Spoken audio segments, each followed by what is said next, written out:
Perhatian, konten ini berbau kajian tasawuf. Dibutuhkan pemahaman tingkat lanjut untuk bisa memahaminya. Seperti yang kita ketahui, kalau tasawuf atau sufisme adalah ilmu untuk mengetahui bagaimana cara menyucikan jiwa, menjernihkan akhlak, membangun dohir dan batin, serta untuk memperoleh kebahagiaan yang abadi. Tasawuf pada awalnya merupakan gerakan zuhud atau menjauhi hal duniawi dalam Islam, dan dalam perkembangannya melahirkan tradisi mistisme Islam. Beberapa ulama menganggap sufisme berpotensi melahirkan bid'ah dan kesesatan. Dan ketika kita berbicara sufisme di tanah Jawa, maka yang paling terkenal adalah Syekh Siti Jenar. Seringkali, kita menemukan berbagai cerita yang aneh-aneh dan tidak masuk akal, bahkan banyak yang mengklaim kalau Syekh Siti Jenar sesat.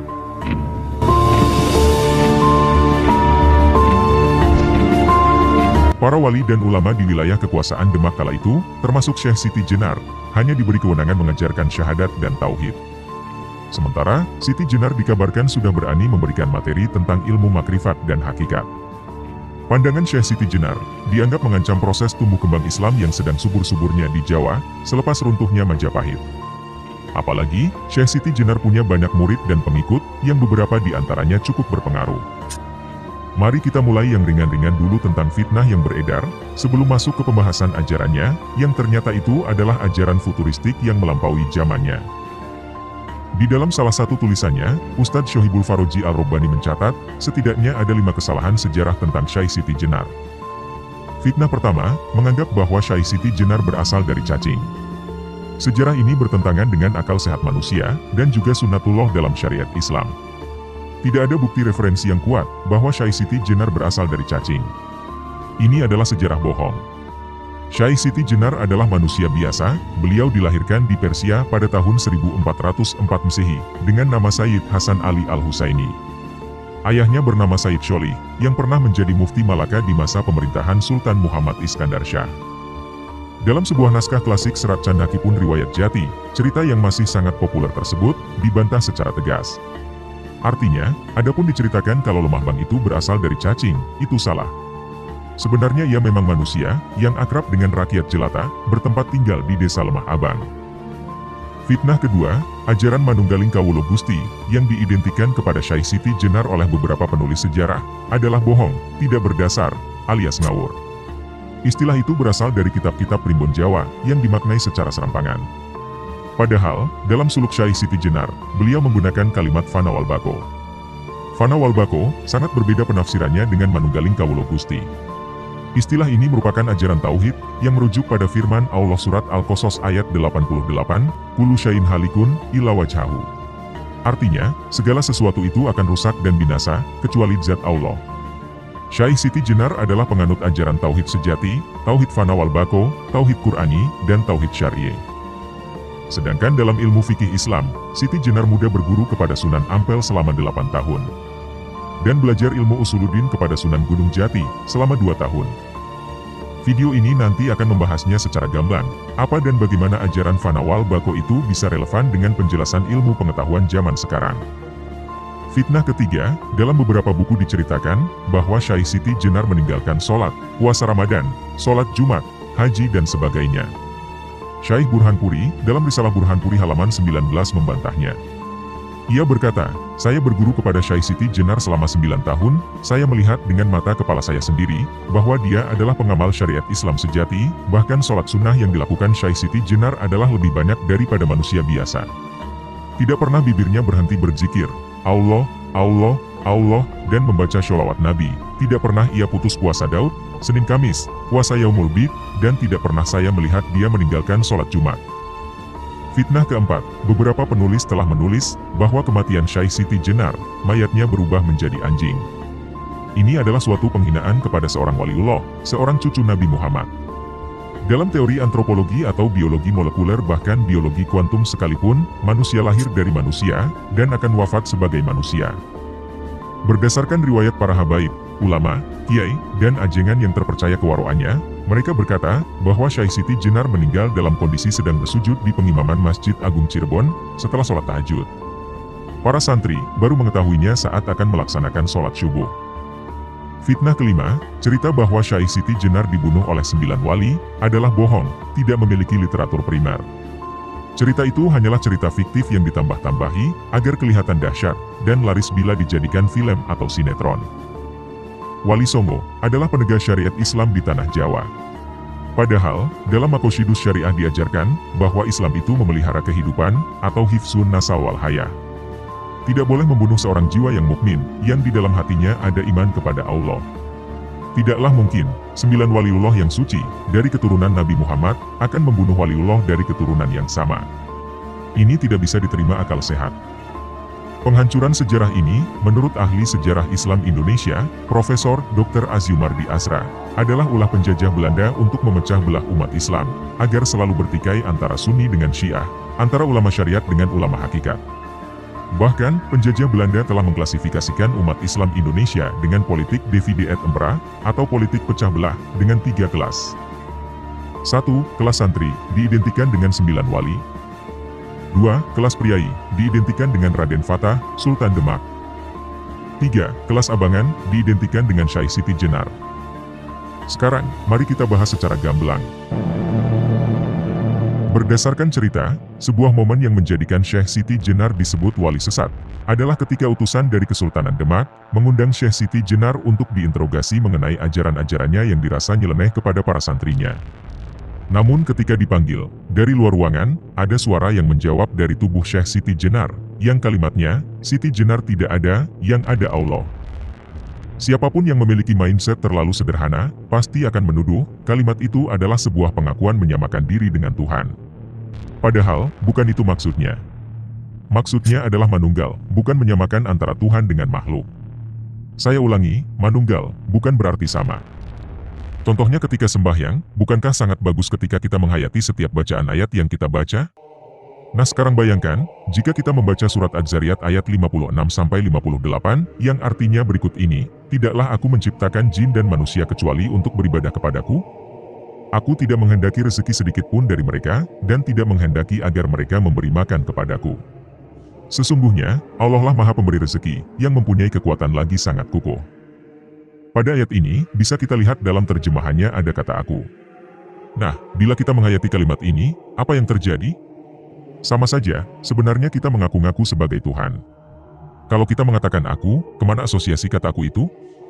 Bukankah kepada orang yang mengatakannya sendiri? Ding, mikini jingin isil cimit iet, tipi piki sirit pindik siji. Baiklah, coba kita pakai surat Al-Ikhlas. Dalam ayat pertama, katakanlah, dia Allah yang Esa. Ketika kita membaca kul, maka itu adalah perintah untuk mengatakan. Katakanlah, dia Allah yang Esa. Masalahnya, siapa yang kita suruh mengatakan itu? Apakah kita menyuruh Allah mengatakan, kalau Allah itu Esa? Apakah Allah tidak tahu, kalau dirinya itu Esa, sehingga kita berani menyuruh-nyuruh? Dalam terjemahan semi tafsir, ditambahkan dalam kurung Nabi Muhammad. Jadi seolah-olah, Nabi Muhammadlah yang disuruh Allah mengatakan hal itu. Namun, ketika kita membaca ayat pertama ini, baik dalam sholat atau ketika lagi santai, kitalah yang seolah menyuruh-nyuruh Nabi Muhammad. Katakanlah Muhammad, dia Allah yang Esa. Apakah Nabi Muhammad tidak tahu kalau Allah itu Esa, sehingga kita berani menyuruh-nyuruh beliau? Ini baru pemahaman yang pertama. Ada lagi, mengapa surah Qul Huwallahu Ahad disebut surat Al-Ikhlas, padahal tidak ada kata Al-Ikhlas dalam surat ini? Maka, ikhlas artinya kondisi jiwa yang sudah menyatu dengan Allah. Dia atau kata huwa dalam ayat pertama, ada yang secara unik dimaknai sebagai Muhammad. Maknanya jadi begini, katakanlah, dia, Muhammad, adalah Allah yang Esa. Atau ringkasnya, katakanlah, Muhammad adalah Allah yang Esa. Sebagian ahli tasawuf mempercayai, sosok Muhammad telah lebur dalam kemaksuman elemen Nurullah. Ini sesuai dengan hadis, Ana Ahmad bila mim, aku adalah Ahmad tanpa huruf mim. Ada lagi yang memaknainya sangat berbeda dari yang lain. Jika Al-Quran datang dari Allah kepada Nabi, maka penjelasannya menjadi seperti berikut ini. Allah menyuruh Nabi Muhammad mengatakan bahwa dia Allah yang Esa. Nah dia yang Esa ini siapa? Allah atau Muhammad? Kalau yang Esa adalah Allah, seharusnya menggunakan kata ana atau aku. Dan ketika huwa ini seharusnya adalah ana, maka maknanya menjadi, akulah Allah yang Esa. Siapa aku ini, berarti yang barusan mengatakan, atau mengaku. Lalu, ketika sholat dimaknai berdoa, dan berdoa ini dimaknai mengajukan permohonan, maka, membaca surat Al-Ikhlas terkesan tidak sopan, atau malah jadi sok tahu. Mari kita lihat simulasi sederhananya. Ketika kita berdoa, kita berkata kepada Allah, tunjukkanlah kami ke jalan yang lurus. Katakanlah, Dia Allah yang Esa. Sudahlah kita mohon petunjuk, tapi di lain sisi, kita menyuruh Allah mengatakan bahwa Allah itu Esa.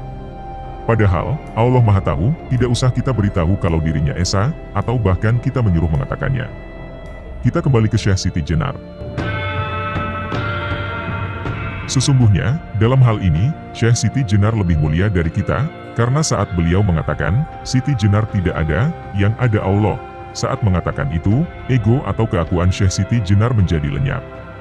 Tahapan beliau sudah sangat tinggi, sehingga sudah bisa melihat esensi sesungguhnya, bahwa semua yang ada itu sebenarnya semu, yang mutlak ada hanya Allah. Yang lain itu semu. Justru yang sesat ya kita ini, menyebut kata aku, yang artinya menunjuk kepada Tuhan, tapi keakuan kita masih ada. So, siapa sebenarnya yang mengaku sebagai Tuhan? Sekarang mari kita lihat fenomena saat Nabi Muhammad menerima dan menyampaikan wahyu. Dari mana ayat-ayat Al-Quran keluar? Bukankah dari lisannya dan jasad fisiknya Muhammad? Tapi mengapa kita tidak mengatakan, Muhammad mengaku sebagai Allah? Karena saat ayat-ayat itu keluar, keakuan atau ego Muhammad tidak ada. Yang berbicara adalah akunya Allah. Mari kita bandingkan. Saat membaca surat Az-Zariyat, mana yang lebih pantas membacanya, kita atau Syekh Siti Jenar? Hanya yang benar-benar total meniadakan diri dan keakuannya sajalah, yang benar-benar pantas membaca ayat dalam surat tersebut. Saat kita meniadakan akunya kita, maka yang ada adalah akunya Allah. Kita ini semu, alias tidak ada. Banyak yang berkata, kalau manunggaling kawula Gusti adalah bagian dari filsafat. Namun sesungguhnya, itu bukan bagian dari filsafat, melainkan keniscayaan. Karena memang, pada wujud yang mendasar, semua wujud menyatu dengan Tuhan yang membentuknya. Hanya saja, Tuhan itu adalah definitif. Tuhan itu adalah sesuatu yang disembah dan puja, sesuatu yang ditakuti, sesuatu yang diprioritaskan, dan sesuatu yang mampu membuat kita melakukan sesuatu yang bahkan tidak kita sukai. Kalau begitu, siapakah Tuhan dalam hidup kita? Siapakah yang kita sembah dan kita puja dalam hidup ini? Siapakah sesuatu yang kita takuti dalam hidup ini? Siapakah sesuatu yang kita prioritaskan dalam hidup ini? Siapakah sesuatu yang mampu membuat kita mampu melakukan sesuatu yang bahkan tidak kita sukai dalam hidup ini? Ketika kita menjawabnya dalam kejujuran kesadaran, kita akan menemukan bahwa itulah Tuhan kita, lalu barulah kita boleh mengakui kalau diri kita bertuhan dengan siapa. Yang sering kita lakukan hanyalah mendewakan Allah, atau menganggap Allah adalah dewa satu-satunya. Seseorang akan sulit memahami keniscayaan manunggaling kawula Gusti, kecuali dia sudah mampu mengakui siapa Tuhannya sendiri. Karena pemahaman tentang keniscayaan ini tidak akan dijawab oleh sejarah atau buku filsafat apapun. Keniscayaan ini hanya bisa terjawab oleh akal yang mau bertafakur atau berpikir dalam kenetralan, dan inilah yang membuat banyak manusia lebih mudah menunjuk kalau keniscayaan ini adalah sesat dan menyesatkan. Karena memang, menunjuk seseorang tersesat itu lebih mudah dibanding menunjuk ketersesatan akalnya sendiri untuk memahami. Agar video ini lebih seru dan memainkan akal, mari kita membuat bahasan saintifik untuk menjabarkan kalau manunggaling kawula Gusti bukanlah ketersesatan dan tidak pernah menyalahi akal yang mau paham. Detik ini, bumi ini masih berputar. Dengan apa bumi ini berputar? Detik ini, padi masih menumbuhkan beras. Dengan apa padi itu menumbuhkan? Detik ini, kita melihat video ini dengan mata. Namun, dengan apa mata ini melihat? Pertanyaan ini bisa berdurasi puluhan juta jam video apabila dilanjutkan. Itu baru pertanyaannya, belum penjelasannya. Mari kita persingkat saja, dengan apa kehidupan ini bergerak? Dan jawabannya adalah dengan sistem. Sama seperti membangun bisnis yang bergerak autopilot. Begitu juga dengan dalamnya semesta yang bergerak autopilot sesuai dengan sistem yang sudah dibangun. Sistem adalah sebuah tatanan atau keterpaduan yang terdiri atas sejumlah komponen fungsional dengan satuan fungsi dan tugas khusus yang saling berhubungan dan secara bersama-sama bertujuan untuk memenuhi suatu proses tertentu. Dengan kata lain, harus ada kesadaran yang maha sadar yang membentuk sistem semesta ini dari awal hingga akhirnya nanti. Kalau kita masuk ke dalam dunia kuantum fisika, maka seluruh materi menjadi atom yang terbentuk dari energi. Bagi mata manusia, energi adalah kekosongan fisik tidak terlihat, tapi bukan berarti tidak ada. Niels Bohr, seorang ahli fisika, pernah memperingatkan kita, mereka yang tidak terkejut ketika mereka pertama kali menemukan teori kuantum, tidak mungkin memahaminya. Bohr benar, karena di sana terdapat mahakarya kesadaran maha sadar, yang dengan sistemnya membentuk energi, maka terbentuklah kehidupan dalam semesta ini. Itulah kenapa, Siti Jenar berkata dalam lirik syairnya, ada adalah tiada, dan kehampaan ini bernyawa. Sebenarnya, kalimat ini sangatlah saintifik. Keberadaan kita saat ini, adalah ketiadaan fisik. Kita adalah materi hampa, atau kekosongan fisik, yang hidup, atau bernyawa. Bukan sebuah isu, kalau seluruh materi yang terdapat di dalam semesta ini tidak lain terbentuk dari kumpulan atom-atom. Atom tidak memiliki struktur fisik. Atom adalah 99,99999% energi, dan 0,00001% zat fisik. Maka, seluruh semesta ini, pada wujud aslinya tidak berwujud apa-apa, selain energi yang bervibrasi. Ini berlaku untuk semuanya, termasuk di dalamnya manusia. Fakta yang dibawa oleh fisika kuantum ini membuat akal kita terpelintir. Bukankah logikanya kalau semua bahan dasarnya sama, maka harusnya bentuk akhirnya juga sama? Ternyata tidak. Manusia dan kucing itu berwujud asli sama, yaitu bentukan atom yang ujungnya hanyalah energi yang bervibrasi. Tapi kenapa kita berbentuk manusia, dan kucing itu berbentuk kucing? Kenapa bunga lili berbentuk bunga lili, dan bunga bakung berbentuk bunga bakung? Padahal, mereka berdua adalah sama-sama atom, yang sekali lagi ujungnya hanyalah energi yang bervibrasi. Pertanyaan besarnya, kalau semesta ini hanyalah energi yang bervibrasi, lalu bagaimana bisa energi itu begitu sadar membentuk begitu banyak wujud bentuk materi? Jawabannya adalah kimia.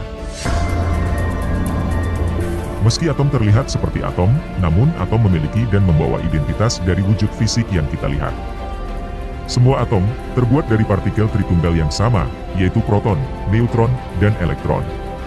Tetapi, jumlah proton, neutron, dan elektron dalam tiap-tiap atom berbeda-beda. Dengan kata lain, meski berbentuk atom, namun atom-atom itu unik.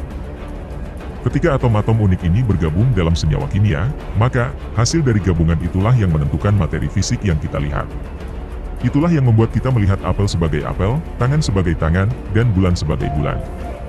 Atom yang sama, tapi memiliki jumlah komposisi isi yang berbeda, sehingga masing-masing menghasilkan unsur yang unik. Lalu, unsur-unsur unik itu menyatu, dan mewujudkan materi-materi baru yang berbeda-beda. Bukankah atom ini super canggih? Sampai di sini, kita memiliki pertanyaan yang lebih menelisik lagi. Yaitu, bagaimana bisa, atom-atom ini bergerak dengan kesadaran yang cerdas, sehingga mampu menciptakan universe, dan bahkan multiverse? Bukankah ini sebuah mahakarya? Lalu siapakah penggerak mahakarya ini? Kita boleh saja meniadakan Tuhan, karena belum tentu kita memang benar-benar bertuhan, atau kurang tepat dalam mendefinisikan apa itu Tuhan. Hanya saja, meniadakan zat maha pembuat yang kesadarannya memancar ke dalam setiap molekul semesta yang berwujud, adalah kesia-siaan yang nyata.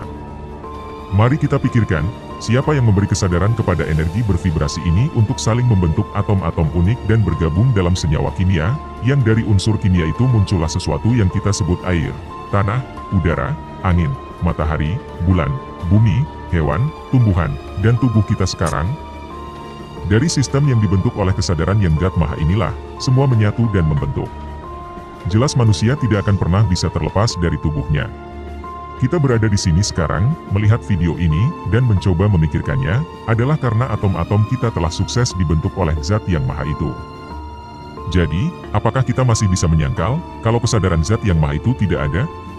Kalau kita menjawab ada, lalu bertanyalah, apakah saat ini, detik ini kita terpisah dari sistemnya zat maha, ataukah kita menyatu? Maka, jawaban yang tepat, adalah dalam ketundukan seorang makhluk. Coba pikirkan seluruh sistem dalam hidup ini. Apakah semuanya terpisah dengan kesadarannya, atau kesadaran kitalah yang sengaja memisahkan diri dari keniscayaan yang sebenarnya? Bahkan, kalau kita mengumpat atas nama ketersesatan, sambil berlari terbirit-birit pun, tetap saja masih bagian dari sistemnya zat maha. Ketersesatan itu, hanyalah bagian dari sistemnya. Begitu juga dengan kita adalah sistemnya, menyatu dengan sistemnya, serta bergerak karenanya. Tapi kalau penyatuan itu belum terasa, maka tidak apa, itu hanya karena kita memang belum bisa bermanunggal dengan pemilik sistem itu. Karena, kita memang belum menyaksikannya sebagai Tuhan. Kesaksian, bukan sekedar menjawab. Kesaksian, bukan sekedar merasakan. Kesaksian, adalah menyatu dengan apa yang disaksikannya. Sementara untuk kebersaksian, dibutuhkan yang namanya kerelaan. Zat Maha, tidak butuh disaksikan sebagai Tuhan. Kitalah yang merelakan diri menuhankannya. PR kita memang masih banyak. Dalam kerendahan yang terisak, kita memang bahkan belum menyaksikannya sebagai Tuhan, karena kita masih memiliki Tuhan lain selain dirinya. Jadi, siapa yang tersesat saat ini? Apakah seseorang yang sudah menyaksikan Tuhan dalam dirinya sendiri itu tersesat, atau kita yang tersesat? Dan kami lebih dekat kepadanya daripada urat lehernya. Kita adalah satu, satu adalah kita. Jelas kita akan berpikir ulang lagi mulai sekarang. Karena ternyata, memang dari awalnya kita sudah menyatu dengan Zat Maha. Kita menyatu bukan untuk menjadi Tuhan, melainkan untuk bertuhan. Pahamilah pernyataan ini dengan ketundukan seorang makhluk, agar kita tidak sengaja menyesatkan diri dengan menganggap diri sebagai Tuhan. Diri ini tidak bisa menjadi Tuhan, karena bahkan, Tuhan tidak butuh dituhankan. Pesan Siti Jenar melalui Manunggaling Kawula Gusti, hanya hendak memberitahu kita, bahwa kita harus mewakili Zat Maha untuk mengelola bumi. Dan itu adalah tugas manusia sejak awal diciptakan, sebagai khalifah di muka bumi. Apakah ini menyesatkan dan menyalahi akal? Izinkan kesadaran kita menjawabnya. Sekali lagi, apakah selama ini kita menganggap Allah itu sebagai pribadi atau dewa satu-satunya yang kita sembah? Allah bukanlah dewa, walaupun seringkali kita telah salah, dengan menganggapnya sebagai dewa satu-satunya. Dia tidak bisa dikatakan apa atau siapa, karena dia adalah awal dari segalanya.